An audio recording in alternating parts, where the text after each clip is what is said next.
Good morning, CleoCon. Can we believe it's day 2? I can't. Did everyone have a great time last night at the Grand Ole Opry? Yes.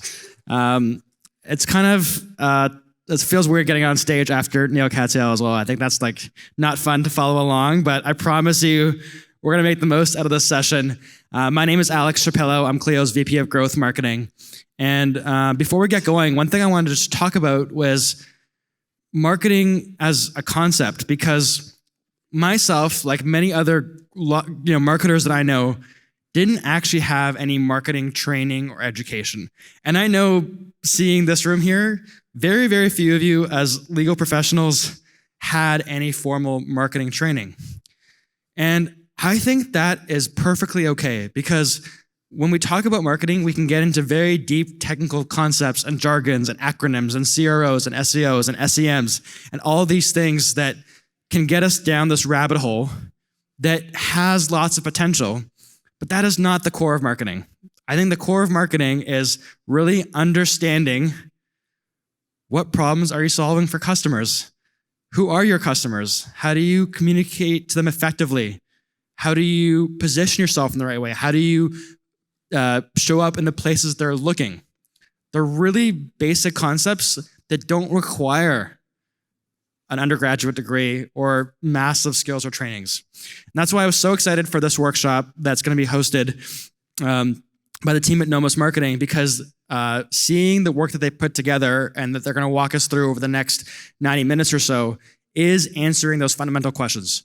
No technical jargon or expertise required, but really thinking about the core concepts that relate to your law firm and how you can really simply answer those questions. So without further ado, I want to pass it over to Tyler and April Roberts from Nomos Marketing, and they're going to walk you through this workshop. Let's give them a big round of applause. Hi, everyone. How are y'all doing today? Good? Just waking up, maybe? Awesome. So we're super excited to be here. Just a little bit about us. We are Nomos Marketing, Tyler and April Roberts. As you can probably guess, we are business partners, but also partners in life. So we do everything together. It's super fun. We love doing it. We are based in Charleston, South Carolina. And so we love South Carolina and excited to be there. Did start the business in San Diego, so we still have an office out there. So we feel like we get the best of both worlds. We love it. When we say full service, we do everything from branding, building websites, SEO, Google ads, social media, email marketing, even local marketing. So thinking like billboards, TV ads, things like that. So really about the holistic view of your marketing. So that's really what we're going to be talking about today. And we're really excited to cover these things. So our hope is that when y'all leave today, that you'll have one item that you can go home and put into action. Hopefully you have more than that, but you have at least one. And so these are some things that we'll be covering. So we're going to talk about creating a clear marketing message, writing a compelling call to action, building an email capture, developing a conversion-focused website, and then optimizing your leads, and then finally converting your leads to clients. So we're not going to be going into a ton of like branding and more of the technical things of the SEO and PPC and things like that, like Alex was saying, because I feel like in marketing, a lot of people forget these fundamental aspects of it. And so we want to make sure that we're really spending time to do this, but just know that, we could do like a whole conference on marketing. So we want to make sure that y'all are leaving with some great things today. So at the end of each section, there's a workbook that goes along with it. We're going to pause so that y'all can go through and fill out your plan. So what we'll do is give y'all about 3 to 5 minutes to work on that, and then we'll walk around and answer any questions that y'all have specifically about that section. So hopefully we can make this interactive and super fun. Awesome. So we want to start with creating a clear marketing message. A lot of times when we talk about marketing, we do jump into the tricks and the tactics and the latest trends, but really the core of marketing is your message. And so one of the things that we want to do here in this workshop is help you create clarity around what it is that you do and who you serve and how you do that. And we want to make sure that's applied to all of your marketing materials. So So one of my favorite quotes is, if you confuse, you lose. A lot of times when I look at our clients' websites, especially when they're coming on and they've been doing this for the last 15, 20 years, there's a lot of confusing information on their website. They don't have a really clear statement about who they are or what they do or who they even serve. And they try to be clever. And I always try to tell them it's better to be clear than clever, right? So one of the things that we're going to encourage you to do in this workshop is to tell people what you do, who you serve, and how you do it in just 1 to 2 sentences. And we want to make sure that that is clear on your website as well as your other marketing materials.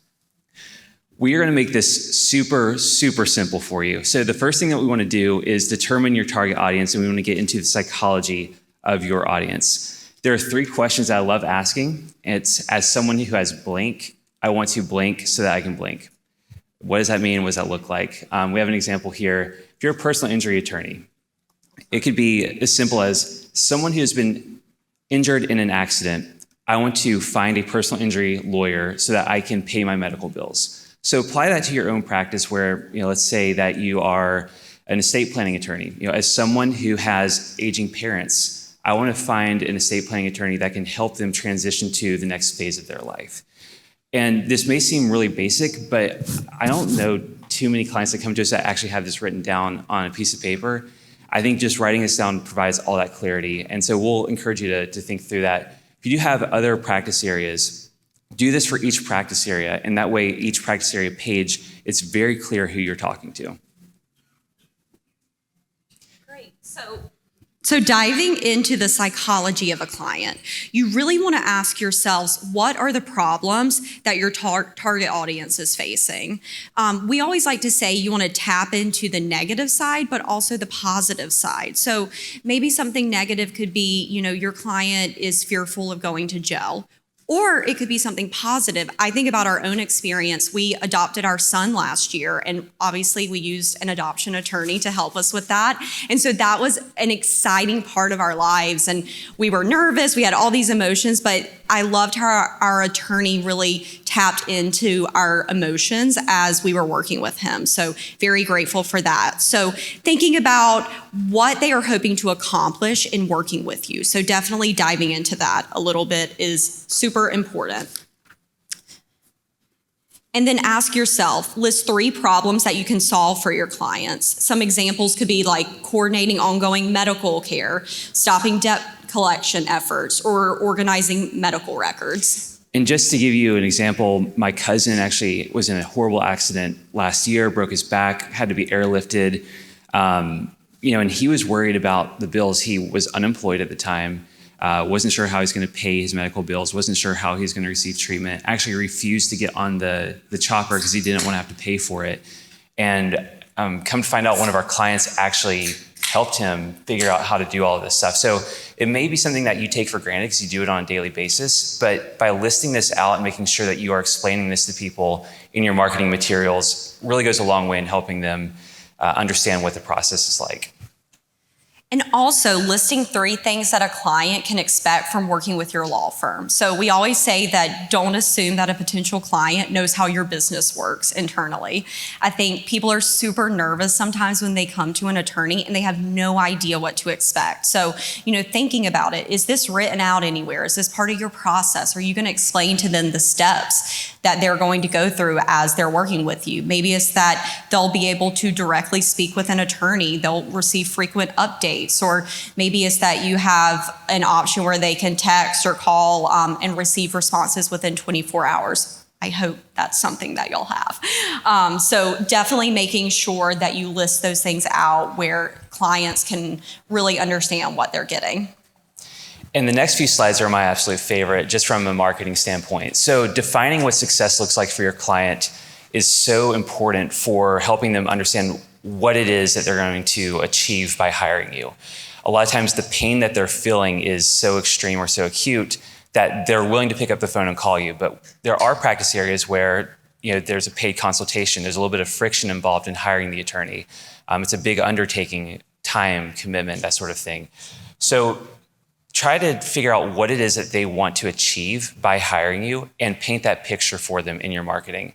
So just a few examples of this would include, protecting your children, achieving financial stability, clarity about the future, caring for loved ones, making a full recovery, being responsible and taking responsibility for your situation, and so forth. And this is not an exhaustive list. These are all just different examples that we've used for other clients.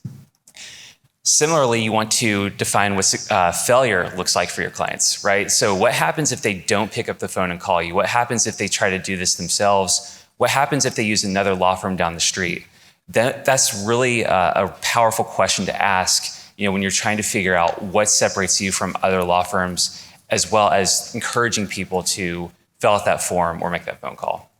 And just a few examples of what this would look like, not getting the attention that your case deserves, anxiety about the future, sleepless nights, the burden of debt, financial insecurity, and so forth. Awesome. So now we are going to work on the first page of the worksheet. That is step 1. So we'll give y'all a few minutes. We'll turn up some music. If y'all have any questions about this, please raise your hand. We're going to be walking around. And then if someone feels super passionate about sharing, we would love for someone to share theirs at the end of this section. So like 3 to 5 minutes to work on this. So one great question that we got is, does this apply to just one person or does it apply to multiple people? And I think as we go through this, we'll see how this can evolve over time, but you can apply this to each practice area, but you can also apply to each life stage of like your leads. So people who are problem unaware, all the way to solution aware to most aware. And we'll go through that in a later slide. Great. So step 2, we are going to write out a compelling call to action. So how many of you have heard a call to action that sounds something like, call us today, right? Mm-hmm. That's what you typically see when you go onto a law firm's website.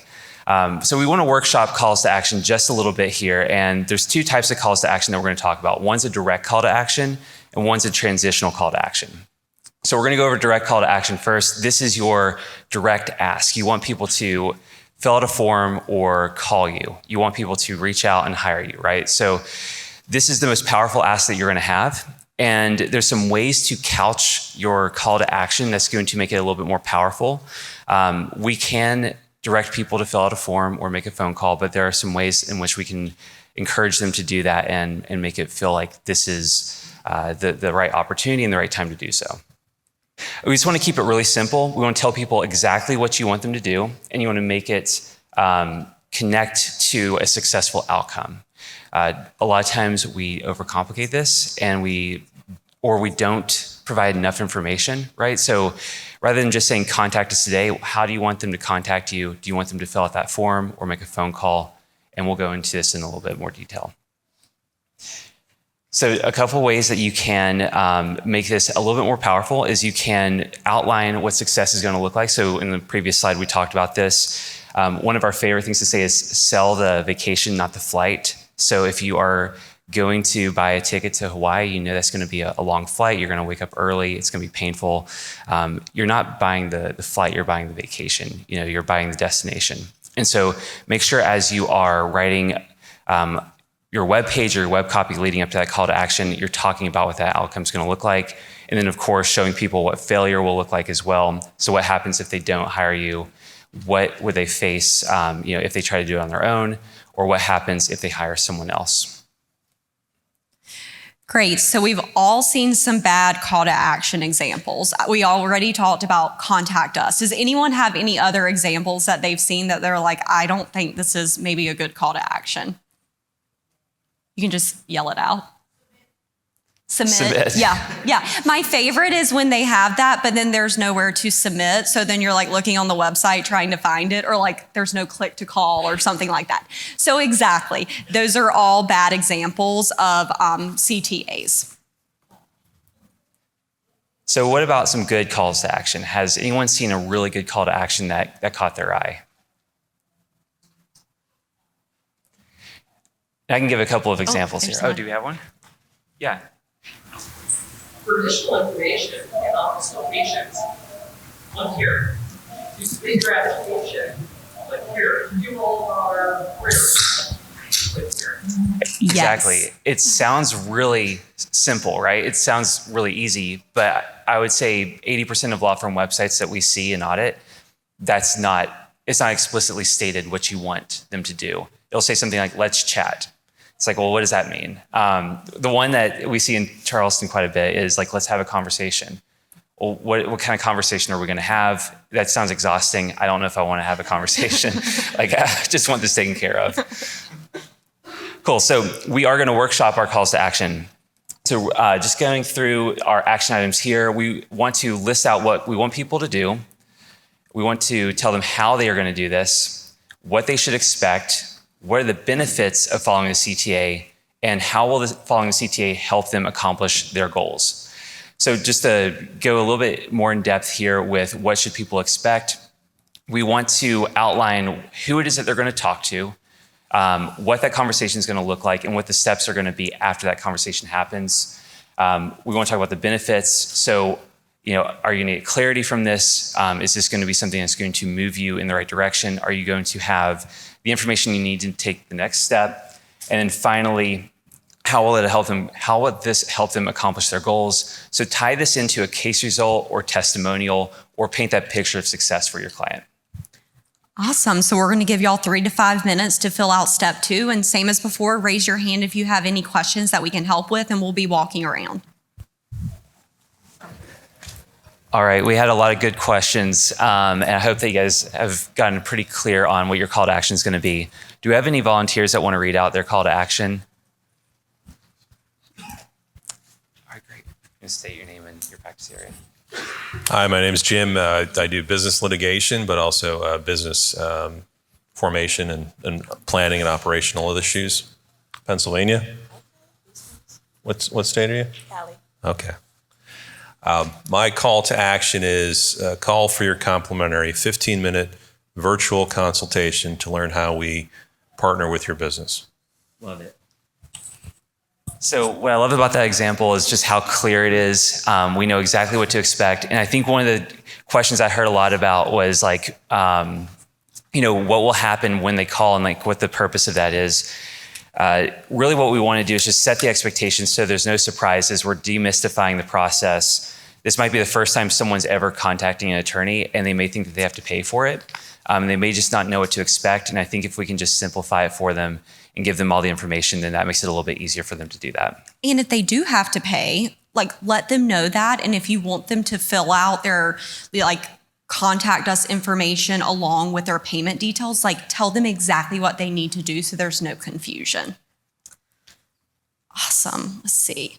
So step 3, we are going to build an email capture. So this is your transitional call to action. There may be people who come on your website that just aren't ready to hire you yet, but they want to form a relationship with you in some capacity. You don't have that time to necessarily educate people for free and hold their hand, for months until they're able to make that decision. And so there are ways in which you can leverage technology or pieces of content that you create one time that you can use to foster that relationship. So 86% of the time, law firms fail to collect an email address on the initial call. We have so many clients that we'll talk to, and they're like, oh my gosh, I talked to someone great today. I'm like, great, did you get their contact information? They're like, dang it, I think I can look back on my caller ID or whatever. And, I think that you have to ask yourself, how will you follow up with this potential client? I think we really need to start doing a better job as attorneys to get email addresses so that we can build an email list so we can use that for leverage down the road. Great. So talk about transitional call to actions. Again, this is that first step that someone's going to take as they are approaching your law firm and they're trying to develop that relationship. There are a few examples of this that we'll go into. There are ebooks, PDF checklists, on-demand webinars, online assessments, white papers, digital resources. A lot of this stuff you probably already have, especially if you are business to business and you have a white paper or a great case study that you can document as a PDF, or you have a list of resources. So I spoke to an elder law attorney just a minute ago. There might be a list of resources for adult children. That could be something that could be an email capture. Yesterday, we even heard an email capture could be as simple as mailing out T-shirts or mailing out a sticker pack, something like that. So the thing you want to ask yourself is, what is something that your ideal client would fill out a form for? So going back to that first page, when we're talking about your target audience and we're kind of simplifying it, what is it that they're hoping to accomplish, and like how can this resource help them accomplish that? What's going to be that one thing that they're going to say, you know what, I don't mind giving them my email. I trust them enough, and I really need this information. Great. So we want to outline your offer. So, asking yourself, what topic will you cover? How will this information transform the life of your ideal client? And what does your ideal client need in order to trade to access this information? So, we talk about a t-shirt. There's lots of different things that y'all probably already have that you can put into place today in order to build that email list. So we're going to talk about 3 ideas. These are just ideas that y'all may have. There are tons of other things that y'all could absolutely be doing. So ebooks. So, identifying 5 benefits. Y'all, these do not have to be like 5,000 words. Like, these could be super short. You can throw some photos in. There's lots of easy ways to get high resolution photos for free. Unsplash is a great one. That's what we typically use when we have to use stock images. You don't have to have anything too crazy. You can build this out in Canva, super simple. And then making sure that you're uploading this to a website or a funnel so that you can get that information is all in one place. On-demand webinars. I bet a lot of y'all have already been doing webinars, and so let's just leverage those. So select one frequently asked question, create a slide deck, super easy to do, doesn't have to be anything super fancy. It could be a 10-minute presentation. We love using Loom video. We send that to our clients all the time. It's so simple, and it doesn't need to be perfect. If you make a mistake, just keep going. No one cares. I think it makes it more authentic anyways. And also make sure you're uploading this to your website or to your funnel. That way it all connects. And then our last example is online resources. So, thinking about those frequently asked questions. This is something we've been building out with our team. Every quarter we do a team day, and we're like, all right, let's spend a little bit of time building this out. What are some frequently asked questions that we're getting? Great, you're in charge of this topic, write something out. It doesn't need to be crazy, bullet it, make it super simple for people so that they know exactly what they're getting. Linking the resources, attachments, make it super simple for your clients. And then also make sure you're uploading this to your website or to your funnel. And the point here is that you do not have to have a professional production. This is stuff that you can do on your own. I mean, I've seen the best email captures come in the form of a Google Sheet or Google Doc, just something that's easy to get and easy to digest. One of the most helpful lead captures I ever got when we started our agency was a Google Doc of resources from another agency owner. So just think about how you can simplify this. This is something you'd probably put together this weekend even and put on your website. So few action items that we want to go over is we want to fill out this and figure out what information our lead capture will cover. We want to figure out how we want to deliver that information, what medium, as a PDF checklist or an ebook or a webinar. What is the title of the lead capture? This is also important and something fun to workshop.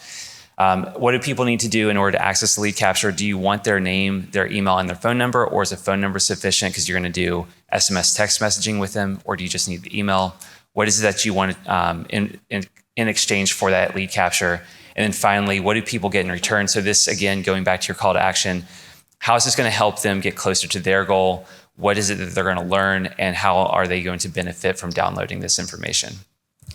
Great. So we'll take a few minutes, walk around, and help y'all out. All right. Does anyone have one that they want to share? I think Tyler said someone back here. Yeah, we have one over here. Okay, perfect. Hi.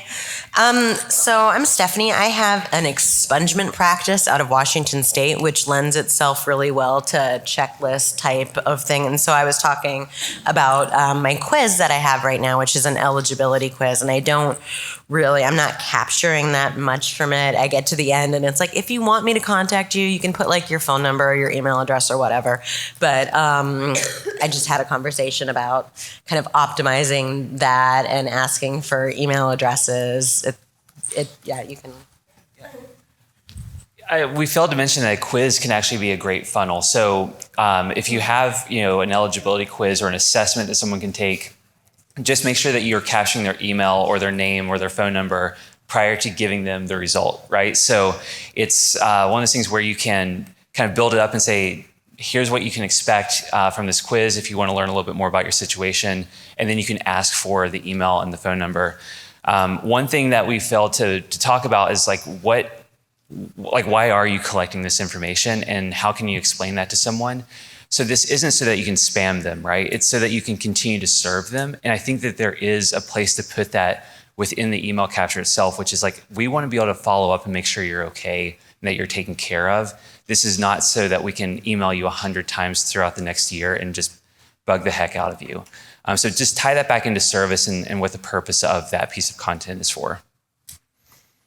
Great. So we're going to go into step 4, and I feel like everyone's really excited for this because I've already been seeing a lot of websites. So we're going to talk about developing a conversion-focused website. So we have a simple checklist that we're going to go through here. One thing we are not going to talk about are different platforms. We're not going to talk about SEO. We're just going to be talking about what your website needs to have. There is literally no excuse. If you are a Clio Guru user, now you have a one-page website you can set up. You can go right outside. You can get your headshot taken at the LinkedIn booth, and you can take this workbook and you can add in all the content. There's nothing holding you back from creating an absolutely amazing website. With SEO, there are a ton of different considerations. You may want to explore that a little bit more with an agency or a consultant or a freelancer. But for today, we want to make sure that when you leave here, you're able to just take a few of these things and apply it to your website and just make it a little bit more powerful. So we're going to talk about building a conversion-focused website. We have a client site up here that we took a few screenshots on. We're just going to walk through this really quick and just kind of point out a few things that we think every website should have. Okay, so up first is we have the CTA that's above the fold. So above the fold, think about the masthead. As soon as you go to a website, it's the first thing that y'all see. So you can see, you find out a lot about the client. The free consultation is what this client in particular wanted. They have a ton of 5-star Google reviews. That is kind of what they lead with. They're in the Knoxville area. So that is something that is on all of their marketing, their billboards, TV ads, all of that is on there. So everyone knows when they come to their website exactly what they do and who they are. The next thing that we want to do is showcase results. All of y'all have so many case results, but ask yourselves, is that even on your website? This is always hard because people sometimes feel uncomfortable bragging about themselves, but let's talk about the things that you have done that are amazing that will grab potential clients' attention. So, whenever there's something new that comes in, add it to your website as a case result. And it doesn't have to be a number. If you don't do personal injury and you do B2B, show case study. I love case studies where it can be a little bit more descriptive. You can talk about the business that you helped, the size of the business. You can talk about the problem that they were facing and how you helped solve it. And so there are ways to include case results if you are not personal injury or criminal defense. So written and video testimonials. So thinking about whether you have Google reviews, which we heard about that yesterday, super important. If you don't have those, please start getting them now. Pull those onto your websites.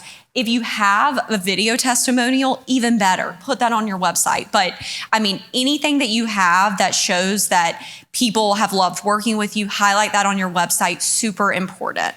And if you don't have testimonials, you can always reach out to a friend or a colleague. I've had so many of our clients say, I don't have any clients because we just started our firm last month, but they'll reach out to everyone that they worked with at the public defender's office, and they will all leave them a Google review, and that's something they can put on their website. I can guarantee you right now, you can text 3 friends, and they'll give you a review that you can put on your site. And of course, you don't want to mislead people and make it seem like they're clients, but you can say, this is, attorney so-and-so with this law firm. Something that I feel like a lot of people forget is authentic photos. I can't tell you the number of websites that I go to and I'm like, who is this attorney? I have no idea who they are. You need to lead with yourself and figure out what makes you different. And so our client, they have the most fun office culture. We love going and visiting them. They have tons of doodles in the office. When you walk in, 5 doodles run up to you. And so that is something that they wanted to capture on their website. They also have a tight-knit team. There's actually a mother and 2 daughters who work at the firm that have been there for 15, 20 years. And so like that's super cool. And so make sure that you're highlighting your website, what makes you different. People want to know exactly who they're going to be working with. If you don't have professional photos, that's okay. Honestly, iPhones take great photos today. Like just take a couple photos like that, upload them. It does not have to be super professional. I think there's tips and tricks to get the lighting just right to make them look good. But if you do have a photographer in your area, you can do like a quick mini shoot with them to get something like that. And we didn't go too deep into like what makes you different and unique value propositions and things like that. There was a great workshop yesterday with Mark Homer at GNGF. If you weren't able to attend it, you can download the PDF in the Clio app, and they ask a lot of really great questions on like brand positioning. So definitely take a look at that. It's complementary to this presentation here, and you can combine kind of both aspects of that. Great, so we're gonna go over a few action items here. We want to first be able to tell people exactly what you do. So let's tie this back into the clear messaging. Is there a sentence or a paragraph on your website right now that tells people exactly what you do and who you serve? If not, we need to write that out, and we need to make sure that is on your site. Second, we want to make sure that you have a clear CTA and that's above the fold. So let's take that second sheet and let's look at that CTA and let's add that to your site and make sure that is very clear as to what people are going to do from there. We also want to make sure that we have authentic photos or videos on your website. So like I said, go out and get that headshot. If you don't have a headshot or you don't have a photo of your office, use your phone or hire a local photographer. It's some of the best money that you're going to spend. It's going to help people really build that trust with you when they're interacting with your firm for the first time. We also want to make sure that you have social proof. So case results, case studies, testimonials, badges from awards that you've won, even prior publications, anything like that to show people that you are doing the work and that you're getting good results. We want to make sure that that's highlighted on your homepage as well. And then finally, multiple ways to contact your firm. People may want to call, they may want to fill out a form, they may want live chat. We're going to go into different ways that leads can contact your firm, but we want to make sure that we're giving everyone the opportunity to reach out to you. Great. So we're just going to take a couple minutes and work on this page. And like before we'll walk around, please ask us any questions as we're doing that. Awesome. Great. So does anyone have an example they want to share? Hi, we do estate planning. So I wrote for our one sentence description that we strive to develop long-term relationships with our clients throughout every stage of the estate planning process, serving clients throughout Southwest Florida. Awesome, thank you. So one of the questions that we got was, what does clickable phone mean? And this is something that people take for granted a lot. You want to make sure that if someone's on their phone and they're on your website, they can actually click on that phone number and call you directly. It's super frustrating when you have to highlight that number with your thumb and then copy and paste it into your phone to call. So just make sure that you have a button with your phone number on it that someone can click directly from your mobile, the mobile version of your website. Great. So next piece of this is building a lead list. As we are likely heading into a recession and we're talking about marketing, we want to make sure that we're expanding our marketing dollars as much as possible. Building a lead list is going to help you do that. What does this look like and what does this mean? We're going to talk about it here in just a minute. But the basic idea is that you have a list that you can go back to and you can continue to market to them and nurture them until they become clients. Okay, so thinking about your current process, we want y'all to really write out what currently happens when a lead contacts your office. I love that we're doing this one because I was just talking with someone and they were saying, I get emails, but then I don't really follow up with them. So we want to help y'all know what to do when you get those leads so that you can nurture them. So how do they currently contact your office? So asking yourself that, how do you respond to leads that reach out? Are you emailing them? Are you calling them? Figure that out. Who in your office is responsible for communicating with them? And if you don't have someone responsible, make someone responsible today. Where are these leads stored? Definitely want to keep them organized so that you can easily get to them. And then what messaging channels do you use? Use a CRM to keep track of your leads and conversions. So 26% of law firms do not track their leads at all. If you have Clio, you have no excuse. So, I think a lot of times we work with clients who they're like, I have Clio, but I don't really use that. So I don't know. I just need to put them in there. Just start putting things in, keep them organized so that y'all know exactly where everyone's at so that you can follow up with them. So you want to ask yourself, where do your leads currently come from and what information are you getting? We already talked about capturing leads through your website, but there are a few other ways in which leads may be coming to your law firm. There's live chat, there are phone calls, there are website forums. There's also Facebook Messenger, Google My Business Messenger, Instagram direct messaging, and SMS messaging. I'd say most of the law firms we talk to, they have maybe 2 or 3 of these. Very few are able to capture leads from all of these different platforms. And of course, there are more out there. So ask yourself, is there a platform that you're missing out on today, and how can you capture leads from there, and how can you really start to leverage other platforms for your marketing? And basically what we want to do is we want to funnel every lead that you're getting from those different platforms into one space. You don't want to have to jump into Facebook and then jump into Instagram and then jump into Google My Business to manage all of those different leads and communications. You want to make sure you're putting it into one spot. That's where a CRM is super powerful. So like April said, if you're a Clio user, that's a great place to start. I know Lawmatics has a great solution as well. We actually have developed a SaaS product for our clients. It's kind of a basic lead capturing system. So that way they can see everything in all their different leads. So tons of tools out there that are available to you.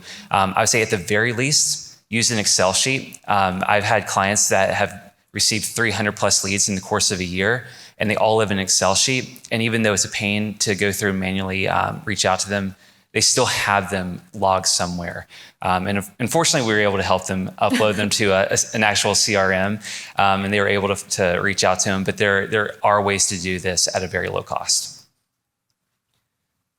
So we want to make sure that you are not missing out on business because of a communication channel. You may think that, hey, no one's going to use this. I don't expect that anyone's going to send me an Instagram DM. But there could be that one person that's the way that they like to communicate. Like that's the way that they want to reach out to you. And so if you open up those lines of communication and make it frictionless for your clients, you can see maybe 1 to 2 additional leads coming into your law firm every month.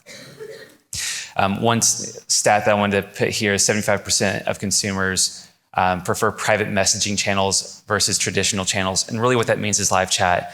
I had a great conversation with an M&A firm just a minute ago, asking about live chat and the value of that. And this doesn't necessarily mean that you need to have a live chat representative on call 24/7, but you do want to have a place where you can capture leads. So even if it's just something where people fill out their name, phone number, and leave you a brief message, and you say, hey, we'll get back to you as soon as possible, that's appropriate as well. So just having something there to capture that lead in a way that feels comfortable for them. And then finally, communicating with leads. How are you communicating with them? If it's just through email, then you're missing out on a huge portion of clients that may prefer a phone call or may prefer text messaging. Text messaging has become much more powerful. People are more likely to use text. If you're using the Clio platform, you know that is something that has been a priority for Clio as they've been building it out. So I love to see that. But in terms of marketing, you don't necessarily have to have someone on their phone at the front desk texting with clients. You can have a tool set up where you can use two-way texting. Yeah, and I think too, even if it's that someone reaches out and someone follows up with them the next day, that is totally fine. I was just telling someone that a lot of times I do that myself because it's the middle of the night and we've got our son down. I'm finally able to actually do things that I needed to do during the day. That's totally fine. I don't think that people think anything different of that they can't talk to someone, within 5 minutes. As long as y'all are contacting them back within 24 hours, I think you're probably good there. And the screenshot that we have here is actually of a personal injury law firm that received a lead through Facebook Messenger. So if you don't think that this works, this is this is proof that it does. They have an automated response set up, so it's not like someone has to be on Facebook all day long in order to do that. There's a great way to do that through Facebook, but there are tools, like I said, where you can open up that line of communication where you're not jumping from application to application. So just to kind of reiterate the point, consumers are more likely to respond to a text than an email. If you're looking at your emails and it's just an inbox full of unread messages, it's kind of overwhelming. A warm, friendly text message goes a really long way. Great. So we're going to go over a few action items here. We want to look at how you currently collect leads, how you respond to leads and who responds to them, where your leads are going to be stored and how quickly you will respond, and then what messaging channels you use. And really, this is just a way to kind of gauge where you're currently at and what you could be doing a little bit better. So we'll take a few minutes and we'll have you fill this out. Awesome. Great. So I had a great conversation about another marketing channel. And so I wanted to pass over the mic here to talk about LinkedIn for a minute. Passing it off. Okay. Hi. I do marketing for a law firm that has 250 attorneys, 23 offices. And one great way to capture leads is through LinkedIn. Not just bringing them in, but following up. One of the great aspects that you mentioned was Kate's successes. Having those posted on LinkedIn and then having your attorneys like them, it gets broader reach. And that's a great way to capture information. And if you see someone has liked your post, follow up with them. Have your LinkedIn on your website. Make it easy for people to find you and check your credentials just the same. And then making sure that once you get them, you don't drop them. And once you have them in your chat for LinkedIn, you can let them sit for a little while. Don't pounce on them immediately, and then let them think it over. And also what I mentioned was if you have more than one license or state license, put that on your website, put that on your LinkedIn, put it everywhere you can, because if you have your office and you did a great job, you want to share that with other people saying, I did work here for this person, and if you know someone, as I mentioned, if you have your California license, you can get licensed anywhere. And once you get a client in California, they may know someone in, say, Nebraska who might need your service as well. Awesome. Thank you so much. So I think that's a great example of a firm using LinkedIn. And so obviously we didn't cover that here, but I think that is a great platform, especially for business-to-business law firms. Awesome. Let's see. Okay, mine's working. Great. So we are almost there. Y'all are doing great. So up next is step 6. So what do we do when we have those leads and how do we convert them to clients? So that's what we're going to be going into now. Great. So if you got a lead from your website, funnel, or other platform, what would your office do today? And I think this is a great question to ask because sometimes we'll talk to law firms and they have no idea what they're going to do with their lead. I've had calls come into our clients and they'll just say law firm with no name, no greeting, and they just expect for the person on the line to provide information to them. So who's going to answer your phone? How are we going to follow up with that? And we're going to kind of come up with a little game plan for you here in just a minute. So think about this. I feel like over the last few years, every time I've been at Clio, they've been talking about how attorneys are just not reaching out to clients. They're not even aware sometimes that they have those leads. So let's make sure that we're reaching out to them. So only 40% of law firms respond to email. 50% of phone calls were answered by a person, 56%. That's kind of insane. More than half of the firms didn't respond to a voicemail within 72 hours. I have this rule in our office with our team that 24-hour response is for everything. Of course, I get it, emergencies happen, but anything over 24 hours, I always say people have moved on to someone else. And so definitely understanding that we live in a world now where people expect things kind of immediately. And so we're not expecting you at midnight to be responding to a lead, although I'm sure some of y'all have. I have done that as well.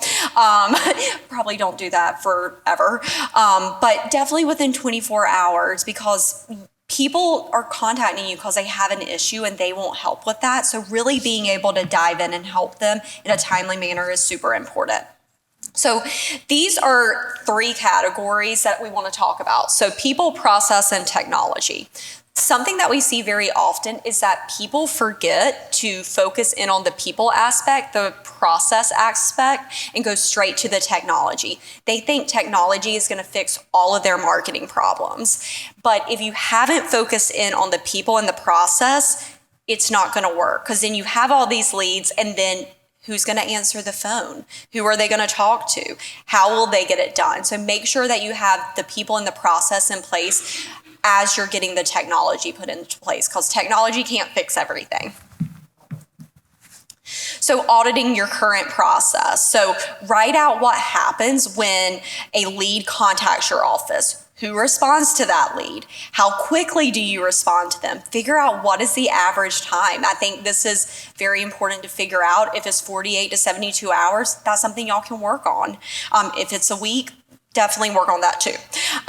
What channel do you use to respond to leads? How many times do you follow up with the leads? And do you know where the leads are in your sales pipeline? That way you have it organized and can quickly jump in and edit as needed. So I know that this is probably really difficult for people to read. We are going to be sending these slides out. So if you want these slides, let us know. We will email them to you. That way you have the ability to go back and reference them. I just want to give you guys an example of a workflow that we've seen work for other clients. So a law firm receives a form completion. They immediately send an email or text to the lead, who was requesting that information. They will then follow up with the lead, the next day. So essentially, we just have this nice little flow from like an immediate response to, following up within 10 minutes if you haven't heard anything back, sending out text or an email within the hour, and then the following day having a follow up. It may seem like that's a lot, but if it's a law firm like personal injury, criminal defense, they may be shopping around. They may be trying to contact a bunch of different law firms. So we want to make sure that we're following up with them on a frequent basis. This can evolve depending on the sophistication of your clients as well as where they are in the process. After the first day, what does this look like? It could be every other day, it could be every week.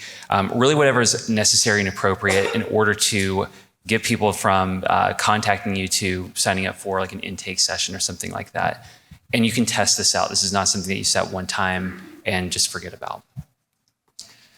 So some of the action items that we're going to go over here that are in your worksheet, what currently happens to leads when someone completes a form, what should happen when someone completes a form, what does the follow-up look like, what should your follow-up look like, and then what happens when they don't convert. So what happens if they fill out a form or they call, the call was missed, or you respond via email and they don't respond back, what happens after that? And we'll go into nurturing here in just a minute. Awesome. So we will do like 1 or 2 minutes on this one, so that way we have enough time for our final section. Does anyone want to share what they have so far? I know y'all probably haven't had enough time to fill it out completely, but anyone want to share?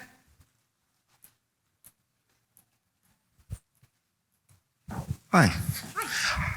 Okay. My name is Greg. I do criminal defense and personal injury in Fort Lauderdale, and I will tell you it's extremely competitive there. So whenever we get any sort of contact, whether it's email, text, we get a lot. So it's email, text, WhatsApp Business. We use Instagram, direct message, Facebook Messenger, anywhere. Free T-shirt. Anywhere we can get a lead. But the first thing that usually it's going to be my assistant if I'm in court or something, or if I'm there, this is what happens. As soon as the call comes in or email comes in, we respond in kind. So if it's an email, we respond with an email. If it's a call and my assistant picks it up, she does not let that person get off the phone without scheduling an appointment. Yes. So the appointment is scheduled, and then I'm told about the appointment. The appointment, like if I'm in court and know I'm in trial, they'll set the appointment for the next day, but I'm going to call them that night before the next day happens, so that, because in my experience, once I have them scheduled, once I get them and they're scheduled, they're kind of committed. They're like, okay, well, I have an appointment with this guy. Maybe I won't make another call until I hear back from him. So once I made an appointment, and they love to get the call the same day, and they're like, I thought I had an appointment tomorrow. Yeah, I know, but I just wanted to see everything that you're going on with and see if I could help you right now. Maybe you have something that's stressing you out at this moment. And that, I would say, has been very effective for my firm, because we don't get as many, and like I said, it's very competitive, but when I get one, I'm not letting it go. So it's a process of get it to the attorney first, don't let them get off the phone. If the attorney's not available, scheduling something so that there's something coming up in the future. And if there's a situation where there's an email, we'll send an email back. what else we'll do? If we don't hear from them, we'll send another email. And if we don't hear from them, they're at least going to get on my mailing list, because if it's a contact form, if we have, I'm sorry, one last thing. My assistant knows this better than I do, but we also use Grow immediately. So as soon as they get on the phone, or if we get a contact, whatever happens, it goes immediately into Grow, right into the pipeline. So even if we forget something, or if I'm just having an easier week, I'll go right back to the pipeline and say, is there anything here that I can still follow up on and perhaps secure another case? And that's generally how we do it. I love that. That is so great. And I love the customer service within that. I think that has to happen when you're doing the sales process. And I love the phone call, make it personal. I always love when I get on the phone with clients, we talk about their kids. Like some of them are obsessed with their dogs. Like, let's talk about that. Like really relate to them, really get to know them as a person is super important. All right, so we're coming up here towards the end. We have a few more things that we want to help y'all fill out. So the next thing that we want to talk about is your follow-up sequence. We don't want to stop with just reaching back out and responding in kind. If a client does not respond back to us, or a potential client does not respond back to us, what is it that we're going to do in order to help nurture them, to becoming a client? It takes roughly 9 touch points to turn a lead into a client. And these touch points can take many forms. It can be a visit to your website. It can be to your social media profiles. It could be an ebook download. It could be a phone call or text message. There's just so many ways in which we can connect with our clients before they become clients, so that way they get to trust you and know you. We always like to say the fortune is in the follow-up. And so very rarely are you going to have someone that's going to call the first time, give you their credit card and be like, yep, we're clients forever. This is great. So making sure that you're doing that follow-up sequence. And, it sometimes can take a few. I mean, we have clients that we started talking to like 2 years ago, and it may have taken them a while to get everything in order to come and work with us and things like that. But we had to make sure that we were staying in touch with them. That way we could stay top of mind. So that's the key to this, is staying top of mind. And so we want to talk a little bit about nurturing leads and what that looks like. You can automate this stuff, but you can also do this manually and just test out different workflows. So think about what is going to happen when someone goes silent on you, that you haven't heard back from them, or they say they're not ready to hire you. That doesn't need to be the end of the conversation. You can continue to serve them prior to them becoming clients. So again, tie all this back into service. I think there's kind of like this icky feeling that we get as lawyers when we talk about sales and talk about marketing. If we take a more service-based approach and figure out like what it is that they need and how we can help move them along this journey, that's really going to help you frame this in a way that's going to be helpful, not only for your client, but it's also going to align a little bit better with your mission and values. And I also think even if someone doesn't become a client, if they have a great experience with your firm, they're probably going to tell someone else about y'all and get a referral that way. So this goes far beyond whoever is right in front of you, if you're able to help them or not. I think you should always be as helpful and accommodating to everyone as possible, because you never know who they know and who they could lead to you down the road. We've actually received Google reviews from people who were not clients, but they just had a good interaction with us on a sales call. So just a few things to keep in mind. People are going to be in different stages of their journey before they reach out to you. They could be problem aware, or problem unaware, I should say, meaning like they don't even know they have a problem that an attorney can fix. They may be going through, they may have experienced like significant debt, as an example. They don't know that bankruptcy is an option for them. Then they know that bankruptcy is an option, but they don't know where to go to. They become solution aware, meaning like they know that an attorney can help them. When they become product aware, they are aware that you can help them and that you are the person that can help solve this problem. And then finally, they're most aware, and that means that they're ready to sell. They're ready to pick up the phone. They're ready to call you. So people can fit pretty much anywhere in this funnel. And when we talked about like your target audience and kind of like the filling in the blanks there, think about your target audience in each stage of that life cycle. So people who don't know they have a problem, people who know they have a problem, people who know that they need an attorney, and then people who know that they want to work with you. And I think you can start to frame your marketing message and make it a little bit more sophisticated as time goes on. So we're going to talk about email nurturing. This is something that I would say in the past we have not been the best at. This is something that as we've matured and become more sophisticated as an agency, we've really seen a lot of benefit in doing something like this. You don't have to have a year-long email sequence. I think 6 is appropriate, and the cadence at which this goes out really depends on your clients and where they are in the process. Like we said, if it's personal injury, criminal defense, there's an acute pain that they need to take care of. The quicker, the better. If it is something like business to business and they need to save up money, or they need to think about this, or they need to run it by a committee, for example, it may be something that needs to last for 2 to 3 months. So we're going to workshop here, what an email drip campaign looks like. We've provided a few prompts in here to tell you, kind of how to frame it. But really what we want you to do is just bullet point out what each email is going to say. And that way, if this is something that you want to do and you want to take back, you can quickly write these up. They don't need to be anything major. It doesn't need to have a photo with it. It can be a plain text email.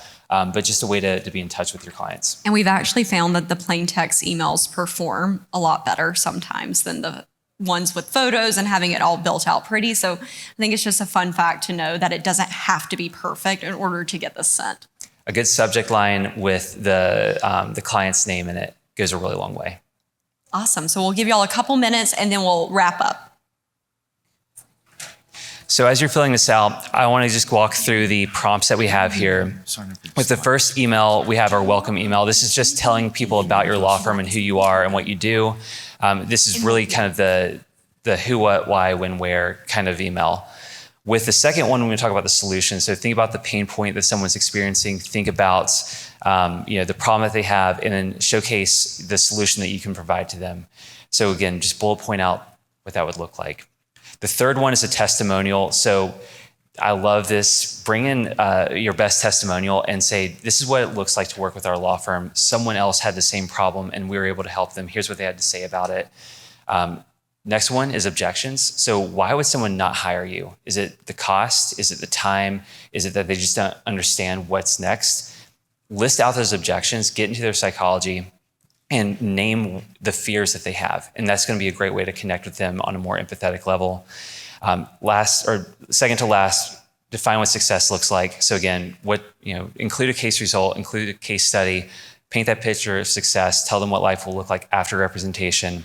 And then finally, a call to action. At this point, they should be primed and ready to pick up the phone. And this is where you make that direct ask. So maybe you tie this into your transitional call to action with like an ebook download, and you have a 6-week drip campaign.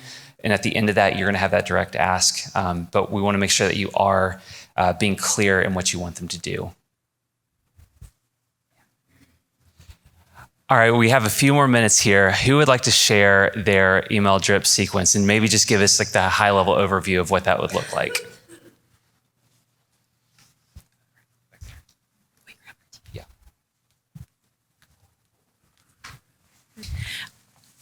We do wills, trust, probate, estate planning. And so if you download my estate planning checklist, you are, of course, it instantly comes to you, but you're going to get an email thanking you for that. That's going to be my welcome one. It's going to say, and it's going to be attached or have it where it'll take you right back to it. That way, if you can't lay your hands on it immediately, it's still in your hands. Then it's going to, the next email is certainly going to offer them the consultation with a call to action within that. Then if we don't have that, we have an email.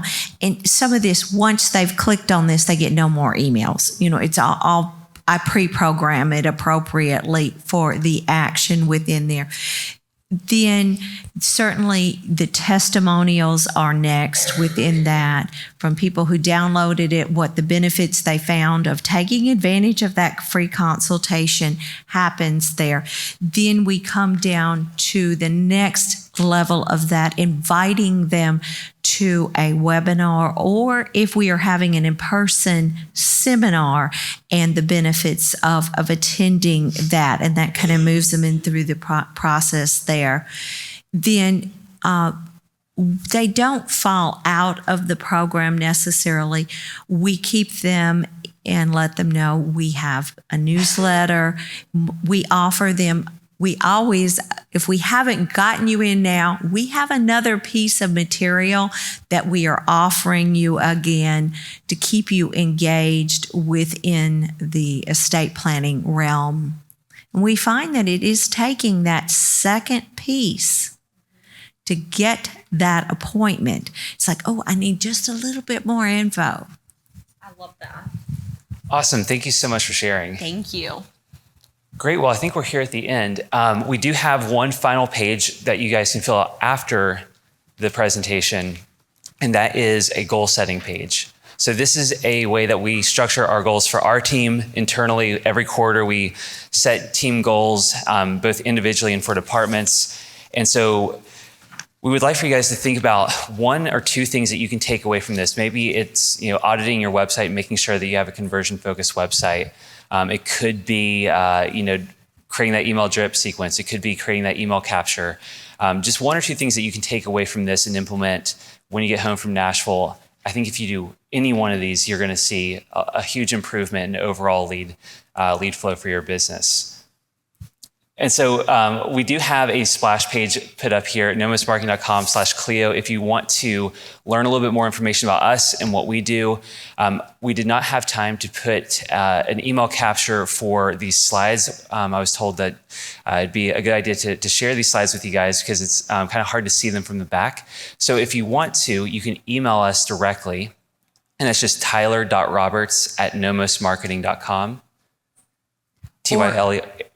Or you could wait like 5 or 10 minutes and we'll add it to the page and then do that. And then we'll easily be able to go in and send y'all these. Yes, so we'll go ahead and make that update to the page for you guys, that we have that information.